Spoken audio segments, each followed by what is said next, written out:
All right, ladies and gentlemen. Hey, so this is the next album. A little bit of a glare there. Sorry, but this is the next album in the 11 Hours Down catalog, I guess, if you will. The first one was an EP that had a silly name. It was Hunting Squirrels is Fun for Youngsters. I kind of named it on a whim. A friend of mine had a picture and he put an album cover together for us. I didn't really have a way to do that back then. And I just kind of went with it. I thought it was funny.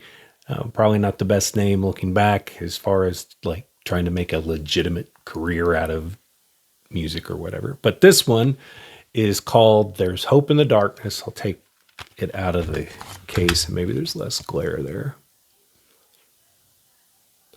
And the painting was actually done by Jesse Fine.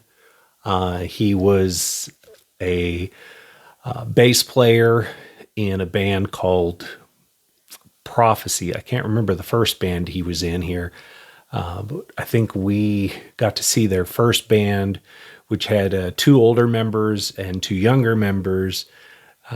Jesse Fine was the bass player and his brother Matt Fine was the drummer. Long story short, we became friends. We were actually in a short-term kind of hardcore punk band together called Trenchfoot. But anyway, Jesse painted the painting. We used that for our cover, and this is the album There's Hope in the Darkness, and that hope is Jesus. So anyway, I don't have enough time to post every single song from this album. So if you do want a copy of it, feel free to message me. I do have copies left. I'm selling them. So just if you did want a full copy of the album.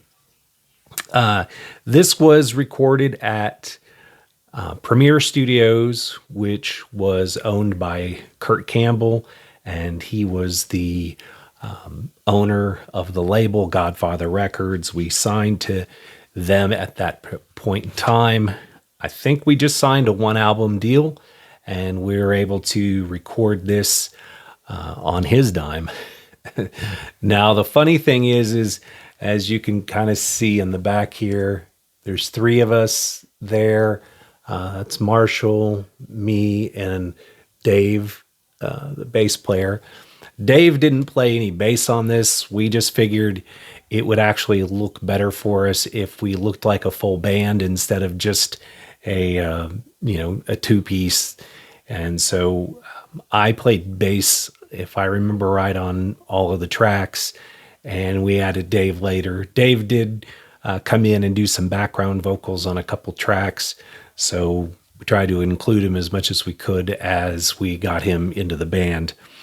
The recording of this took forever. Kurt, bless his heart, he likes his sleep and he likes his Taco Bell burritos. So he'd tell me to show up at 10 o'clock. I would show up at 10 o'clock. He wouldn't show up until maybe 1, and he'd have burritos to eat, and he'd eat his burritos, and then we'd finally get started around 2. So anyway, it was a struggle to get a lot of the tracks recorded, and especially since I recorded all the guitars, all the vocals, and all the bass, and most of the background vocals as well. But with Marshall and with Dave, and I think Rory, my new drummer who came in later, I think he came in and did some background vocals on it as well. It says group vocals: Adam, Ryan, Steven, Argyle, Dave, Rory, Eddie, Bill, and Dave Campbell, and me. And I have my old email account on here, which is crazy. So don't try to email that. It's excite.com. I don't even remember that. Anyway, and we it took a long time to record. We got it done, mixed, mastered, and it was put out.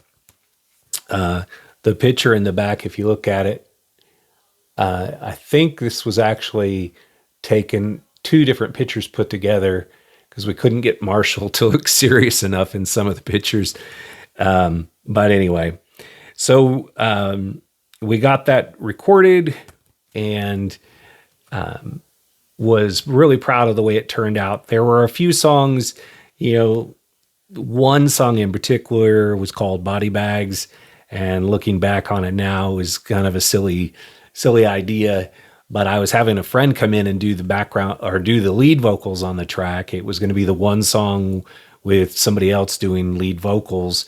And it's supposed to be kind of more of a hardcore punk type of vibe to it. And for whatever reason, he didn't show up. So I did the vocals and have never been happy with it since. So anyway, that is a little bit of history about this. Now, the other thing that was kind of a mistake was when we put the album out, we had a guy, and I'm trying to find, I think it's actually back here in the back here.